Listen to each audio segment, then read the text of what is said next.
الحمد لله كفى وسلام على عباده الذين اصطفى. الحمد لله نحمده ونستعينه ونستغفره ونؤمن نعرہ تکبیر، نعرہ رسالت، جشن غوث الورا، جشن دستار حفظ القرآن، شاعر اسلام قیصر رضا جبل پوری صاحب قبلہ.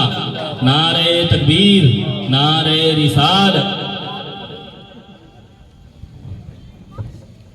الحمد لله نحمده ونستعينه ونستغفره ونؤمن به ونتوكل عليه ونعوذ بالله من شرور أنفسنا ومن سيئات أعمالنا.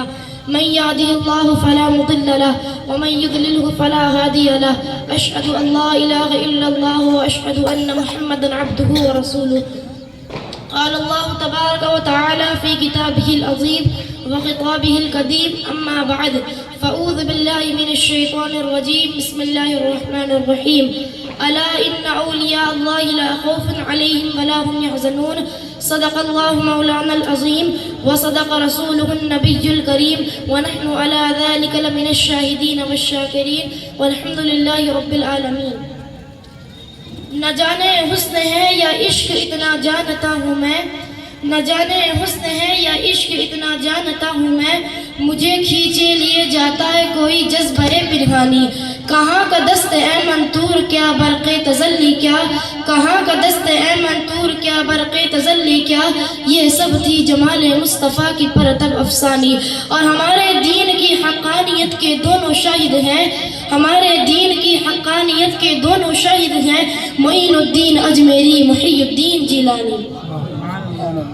بادۂ توحید کے متوالوں، شمع رسالت کے پروانوں، غوث اعظم کے دیوانوں، اولیاء امت کے جانثاروں، شہداء ملت کے طلبگاروں، انیس الغاربین، مراد المشتاقین، اکرم الاولین، افضل الآخرین، جان عالمین طٰہٰ و یاسین رحمت للعالمین، سید المرسلین حضرت محمد رسول اللہ صلی اللہ علیہ وسلم کی بارگاہ بے کس پناہ میں عقیدت و محبت کے ساتھ درود و سلام پیش کرنے کی سعادت حاصل کیجئے اور غلامی کا ثبوت دیتے ہوئے جھوم جھوم کر پڑھیے.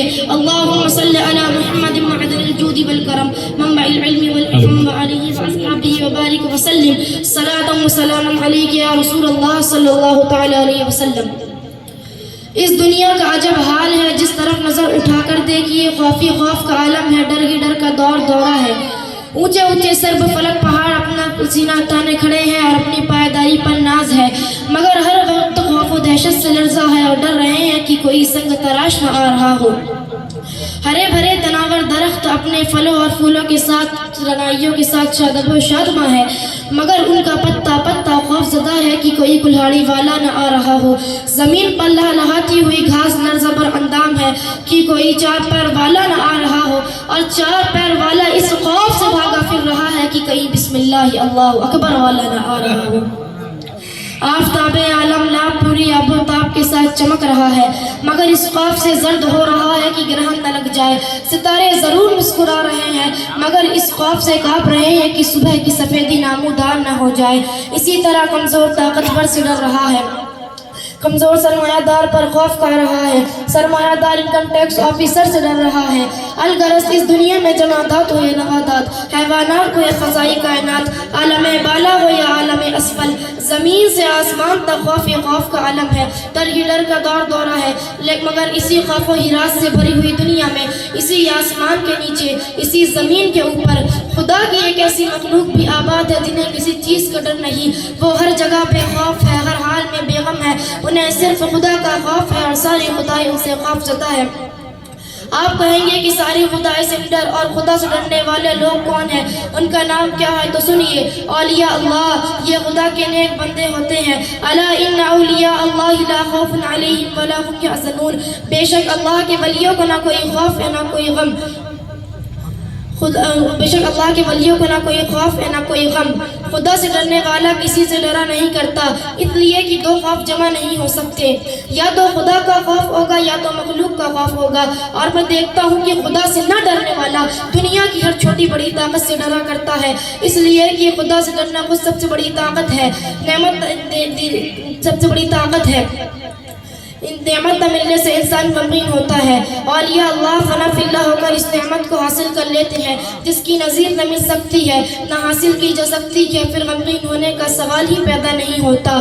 الا ان سرائی یال دل کی ہے جہاں تک خرد والے نہ پہنچیں گے جہاں تک. الا ان اولیاء اللہ لا خوف علیہم ولا هم یحزنون. بے شک اللہ کے ولیوں کو نہ کوئی خوف ہے نہ کوئی غم. آئندہ ہونے والے خطرے کو خوف کہتے ہیں اور گزشتہ کے نقصان رنج کو غم کہا جاتا ہے. مفہوم یہ نکلا کہ اولیاء اللہ کو نہ آئندہ کا خوف ہے نہ گزشتہ کا غم. اور میں دیکھتا ہوں کہ اولیاء اللہ کو خوف ہوتا ہے اور بہت ہوتا ہے اور ہونا بھی چاہیے اس لیے کہ خوف ایمان میں داخل ہے. اولیاء اللہ کو کسی کا خوف ہو نہ ہو خدا کا خوف ہوتا ہے. پھر الا ان اولیاء اللہ لا خوف علیہم ولا هم یحزنون کا مطلب کیا ہوگا؟ اس میں خوف کی نفی کی گئی ہے تو اس کا جواب یہ ہے کہ خوف دو طرح کا ہوتا ہے. مفید خوف مضر خوف. آیت کریمہ میں نقصان دہ خوف کی نفی کی گئی ہے مفید خوف کی نہیں اس لیے کہ خدا کا خوف مضر نہیں ہوتا مفید ہوا کرتا ہے. علم نفسیت کے اعتبار سے خوف اسے ہوتا ہے جو کمزور ہوتا ہے طاقت والے کو خوف نہیں ہوتا.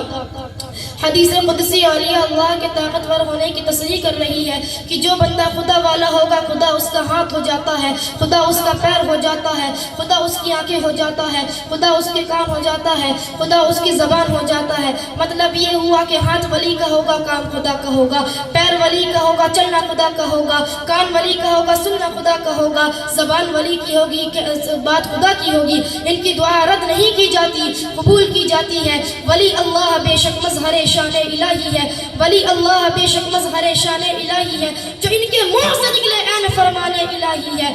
درود شریف پڑھیے. اللہم صلی علی نعرہ تکبیر نعرہ رسالت جشن غوث الورا جشن دستار حفظ القرآن علماء اہل سنت نعرہ تکبیر نعرہ رسالت.